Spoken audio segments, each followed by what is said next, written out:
Hello and welcome to Wisdom Trek. This is Guthrie Chamberlain and I'm your guide to wisdom and creating a living legacy. Thank you for joining us for our 7-day-a-week, 7 Minutes of Wisdom podcast. This is day 113 of our trek, and yesterday we discovered the abundant health benefits of laughter. If you missed these life-changing health facts, please listen to day 112. Today we want to expand on those benefits so that you can bring more humor into your life by developing a solid and continual habit of humor. Just like any good habit, it is learned over time by continued practice and particular behavior. Humor is no different.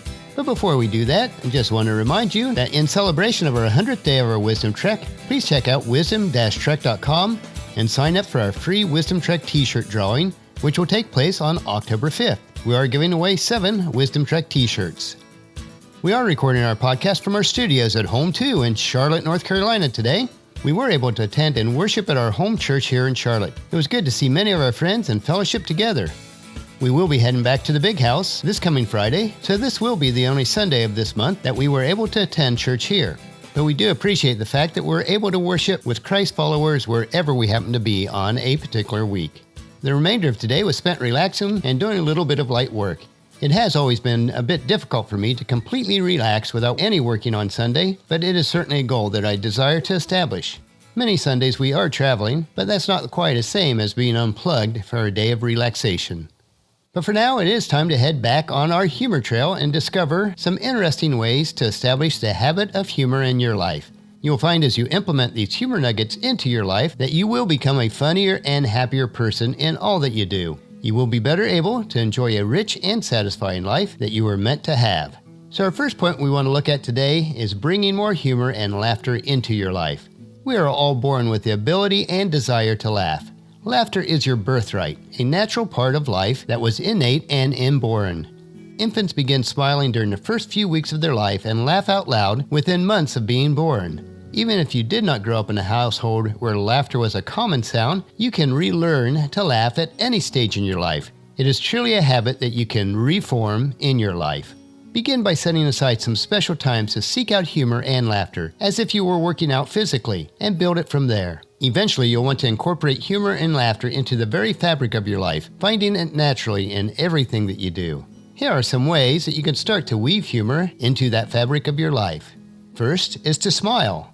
Smiling is always the beginning of laughter. Like laughter, it is contagious. Pioneers in laugh therapy find it's possible to laugh without even experiencing a funny event. The same holds true for smiling. When you look at someone or see someone even mildly pleasing, practice smiling. It has been proven that if you smile while talking on the phone even, that the person on the other end can certainly tell the difference. Second, count your blessings. Literally make a list. The simple act of considering the good things in your life will distance you from the negative thoughts that are the barrier to humor and laughter. When you are in a state of sadness, you have further to travel to get to humor and laughter. Third, when you hear laughter, move towards it. Sometimes humor and laughter are private, a shared joke among a small group, but usually it's not. More often, people are very happy to share something funny because it gives them an opportunity to laugh again and feed off the humor that you find in it. When you hear laughter, seek it out and ask, "What's so funny?" Fourth, spend time with fun and playful people. These are people who laugh easily, both at themselves and at life's absurdities, and who routinely find humor in everyday events. Their playful points of view and laughter are contagious. Fifth, bring humor into conversations. Ask people, what is the funniest thing that's happened to you today, this week, or in your life? Sixth, create opportunities to laugh. Did you ever stop and think why all the modern-day sitcoms on TV have a continuous laugh track embedded into the show? Because it subconsciously initiates the laugh center within your mind. It allows you to enjoy the program more and for it to appear funnier than it really is. To test this, have you ever tried watching a sitcom or a program without the laugh track? It certainly is a lot less humorous. And seventh, seek out opportunities for enjoyment. We have to intentionally seek out the opportunities for humor and laughter. Make it a habit to form your humor habit by deliberately finding humor in everyday life. Even King Solomon of the Old Testament understood this when he wrote Ecclesiastes chapter 8, verse 15. So I recommend having fun, because there is nothing better for people in this world to eat, drink, and enjoy life. That way they'll experience some happiness along with all the hard work that God gives them under the sun. And our second major point is to develop a sense of humor, take yourself less seriously. One essential characteristic that helps us laugh is to not take ourselves too seriously. We've all known the classic tight-jawed sourpuss who takes everything with deathly seriousness and never laughs at anything. There's just no fun there. Some events are clearly sad and not an occasion for laughter, but most of life events don't carry an overwhelming sense of either sadness or delight. They fall into the gray zone of ordinary life, giving you a choice to laugh or not. Here are some suggested ways to infuse humor into everyday situations. 1. Laugh at yourself. Share your embarrassing moments. The best way to take yourself less seriously is to talk about the times where you took yourselves too seriously. It is okay to look like a fool occasionally, as long as you don't make a habit of being foolish. Number 2. Attempt to laugh at situations rather than bemoan them. Look for humor in bad situations and uncover the irony and absurdity of life. This will help you to improve your mood and the mood of those around you. Number 3. Surround yourself with reminders to lighten up. Keep a toy on your desk or put it in your car. Put a funny poster in your office. Choose a computer screensaver that makes you laugh. Frame photos of you and your family or friends having fun. Number 4. Keep things in perspective. Many things in life are beyond your control, particularly the behavior of other people.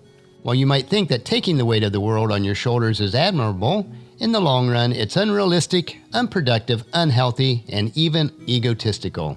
Number 4. Deal with your stress. Stress is a major impediment to humor and laughter. And number 5. Pay attention to children and emulate them. They are experts at playing, taking life lightly, and laughing. And our third major point is using humor and play to overcome challenges and enhance your life. The ability to laugh, play, and have fun with others not only makes life more enjoyable, but it also helps you solve problems, connect with others, and be more creative. People who incorporate humor and play into their lives find that it renews them and all their relationships. Life brings challenges that can either get the best of you or become playthings for your imagination. When you become the problem and take yourself too seriously, it can be hard to think outside the box and find new solutions. But when you play with the problems, you can often transform it into an opportunity for creative learning. Playing with problems seems to come naturally to children. When they are confused or afraid, they make their problems into a game, giving them a sense of control and an opportunity to experiment with new solutions. Interacting with others in playful ways helps you to retain this creative ability. As laughter, humor, and play become an integral part of your life, your creativity will flourish and new discoveries for playing with friends, coworkers, acquaintances, and loved ones will become a daily occurrence. Humor takes you to a higher place where you can view the world from a more relaxed, positive, creative, joyful, and balanced perspective. As it has been said, a good laugh overcomes more difficulties and dissipates more dark clouds than any other one thing. Weave the habit of laughter and humor into the fabric of your life every day, and bring it along with you tomorrow for another day of Wisdom Trek, creating a legacy. And tomorrow we will discover the greatest advantage for success. And that'll finish our podcast for today. Remember to listen to your daily dose of wisdom on wisdom-trek.com or at iTunes, Stitcher, SoundCloud, Spreaker, or YouTube. And please share Wisdom Trek with your family and friends so that they can come along with us each day. The journal for today's trek can be found at wisdom-trek.com. I thank you so much for allowing me to be your guide, mentor, and most of all your friend, as I serve you in and through this Wisdom Trek podcast and journal each day. And as we take our trek together, let us always live abundantly or fully, love unconditionally, listen intentionally, learn continuously, lend to others generously, lead with integrity, and leave a living legacy each day. This is Guthrie Chamberlain, reminding you to keep moving forward, enjoy your journey, and create a great day every day. See you tomorrow.